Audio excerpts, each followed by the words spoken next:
आज हम पढ़ेंगे पाठ 2 राम लक्ष्मण और परशुराम संवाद। इस वीडियो में हम केवल इसका अर्थ जानेंगे, तो बने रहिए आप हमारे वीडियो में अंत तक। तो चलिए संवाद को स्टार्ट करते हैं। इस संवाद को शुरू करने से पहले चलिए कुछ राम लक्ष्मण और परशुराम की बीती कार्यरत के बारे में जानते हैं। राम लक्ष्मण परशुराम संवाद जो है रामचरितमानस से लिया गया है, जो कि सीता जी के स्वयंवर के समय का है। जब श्री राम शिव जी का धनुष उठाकर उसे तोड़ देते हैं तो सारे संसार में इस बात की चर्चा आग की तरह फैल जाती है।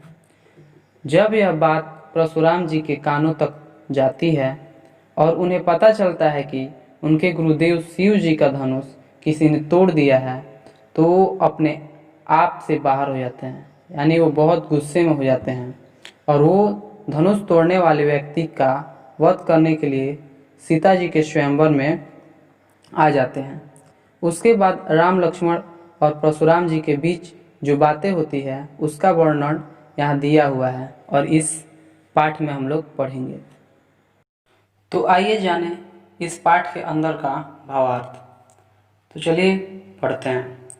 इस पंक्ति में श्री राम परशुराम जी से कह रहे हैं कि हे नाथ, शिव जी के धनुष को तोड़ने की शक्ति तो केवल आपके दास में ही हो सकती है, इसलिए वह आपका कोई दास ही होगा जिसने यह धनुष को तोड़ा है। क्या आज्ञा है, मुझे आदेश दें। यह सुनकर परशुराम जी और भी क्रोधित हो जाते हैं और कहते हैं कि सेवक वही हो सकता है जो सेवकों जैसा काम करे। यह धनुष तोड़कर उसने शत्रुता का काम किया है और इसका परिणाम युद्ध ही है। उसने यह धनुष को तोड़कर मुझसे युद्ध करने को ललकारा है, इसलिए वो मेरे सामने आए। आगे पंक्ति में परशुराम जी श्री राम से कहते हैं कि जिसने भी शिव जी के धनुष को तोड़ा है वह इस स्वयंवर को छोड़कर अलग खड़ा हो जाए, नहीं तो इस दरबार में उपस्थित सारे राजाओं को अपनी जान से हाथ धोना पड़ सकता है। परशुराम जी के क्रोध से भरे स्वर को सुनकर लक्ष्मण जी उनका मजाक उड़ाते हैं और कहते हैं कि हे मुनिवर, हम बचपन में खेल खेल में ऐसे बहुत से धनुष तोड़ चुके हैं, तब तो आप क्रोधित नहीं हुए, परंतु यह धनुष आपको इतना प्रिय क्यों है जो इसके टूट जाने पर भी आप इतना क्रोधित हो उठे हैं और जिसने यह धनुष तोड़ा है उससे युद्ध करने के लिए तैयार हो गए हैं। आगे परशुराम जी कहते हैं, हे राजपूत, मतलब कि राजा के बेटे, तुम काल के बस में हो गए हो, अर्थात तुम में अहंकार समाया हुआ है और इसी कारणवश तुम्हें यह पता नहीं चल पा रहा है कि तुम क्या बोल रहे हो। क्या तुम्हें बचपन में तोड़े गए धनुष और शिव जी के इस धनुष में कोई अंतर नहीं दिखाई दे रहा है, जो तुम इतनी इसकी तुलना आपस में कर रहे हो। अगले पंक्ति में परशुराम की बात सुनने के उपरांत लक्ष्मण मुस्कुराते हुए व्यंग्यपूर्वक उनसे कहते हैं कि हमें सारे धनुष तो एक जैसे दिखाई देते हैं, किसी में कोई फर्क ही नजर नहीं आता। फिर इस पुराने धनुष के टूट जाने से ऐसा क्या आफत आ गई है जो आप इतना क्रोधित हो उठे हैं। जब लक्ष्मण परशुराम जी से यह बात कह रहे थे तब उन्हें श्री राम तिरछी आंखों से चुपचाप इशारा कर रहे थे। आगे लक्ष्मण जी कहते हैं कि इस धनुष के टूटने में श्री राम का कोई दोष नहीं है, क्योंकि इस धनुष को श्री राम ने केवल छुआ मात्र था और यह धनुष टूट गया।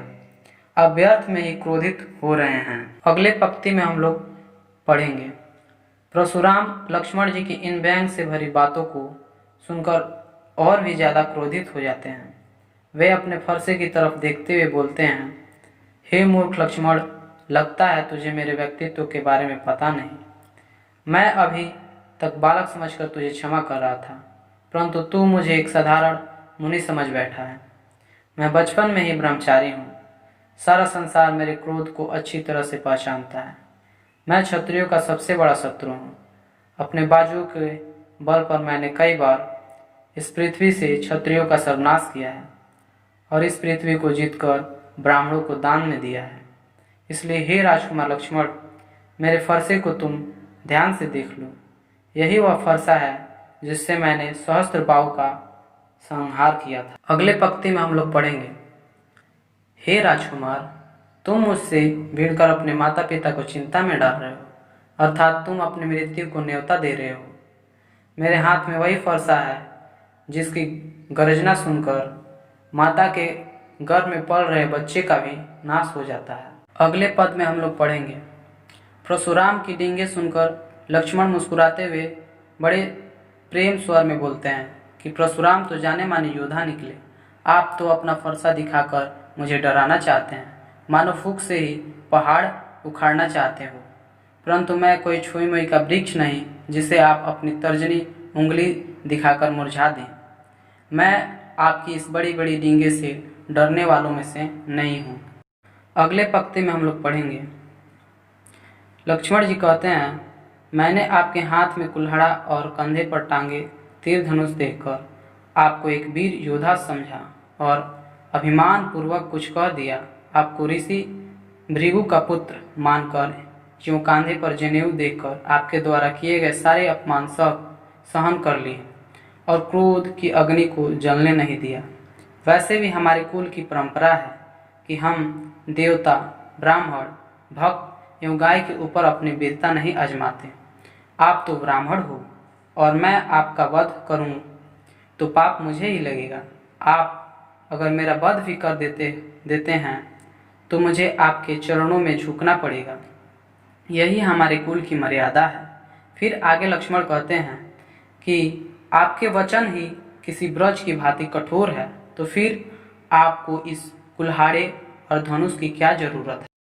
अगले पंक्ति में यह सुनकर ऋषि विश्वामित्र जी ने परशुराम जी से कहा कि हे मुनिवर, यदि इस बालक ने आपका अपमान किया है, आपको कुछ अनाप शनाप बोला है, तो कृपया इसे क्षमा कर। फिर अगले पंक्ति में विश्वामित्र की बात सुनकर परशुराम कहते हैं, हे विश्वामित्र, यह बालक बहुत ही मंद बुद्धि वाला है और मूर्ख एवं दंड है, जिसके कारण यह अपने कुल का नाश कर बैठेगा।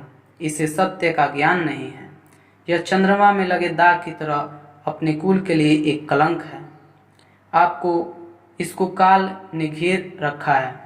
मैं चाहूँ तो क्षण भर में इसका अंत कर सकता हूँ। फिर मुझे तुम दोष मत देना। अगर तुम इस बालक की सलामती चाहते हो तो मेरे प्रताप, बल और क्रोध के बारे में बतलाकर इसे समझाओ एवं शांत करो। फिर अगले पंक्ति में परशुराम की बात सुनकर लक्ष्मण कहते हैं, हे मुनिवर, आप अपनी वीरता का बखान करते हुए थक नहीं रहे हो। आपने कई प्रकार से अपनी वीरता के बारे में बताया है। आपके बल और साहस के बारे में आपसे अच्छा भला कौन बता सकता है। अगर इतने में भी आपका मन न भरा हो तो आप अपना क्रोध सहन कर खुद को पीड़ा ना दें, अपितु फिर से अपनी वीरता का बखान कर लें। आप एक वीर पुरुष हैं जिसमें धैर्य और क्षमा व्याप्त है।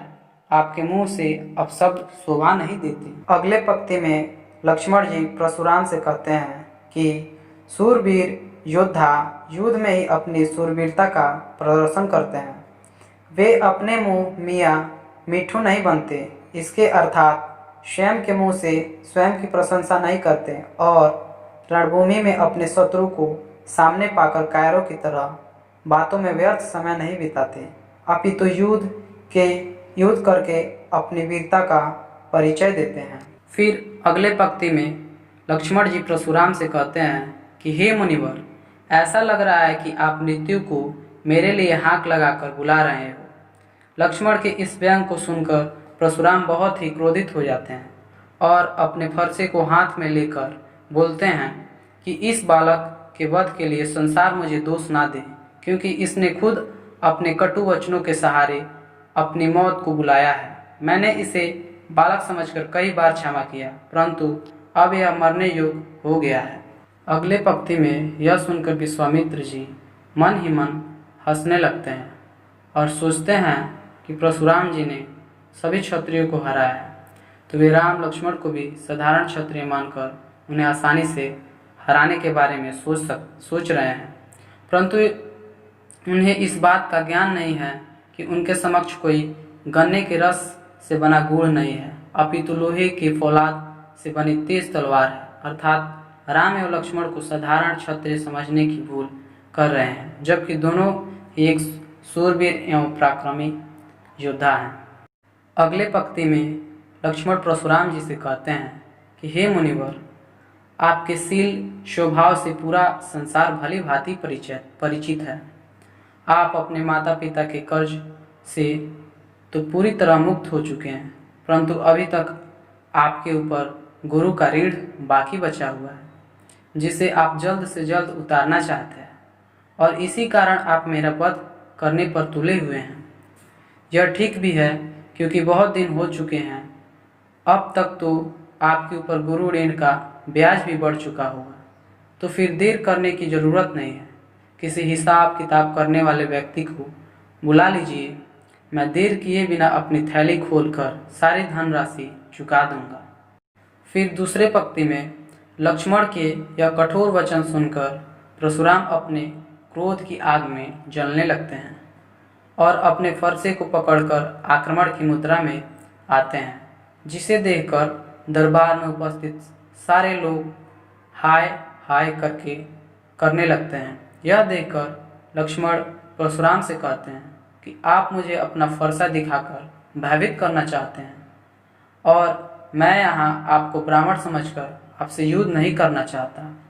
ऐसा प्रतीत होता है कि मानो आपका अभी तक युद्ध भूमि में किसी पराक्रमी से पाला नहीं पड़ा है, इसलिए आप अपने आप को बहुत ही शूरवीर समझ रहे हैं।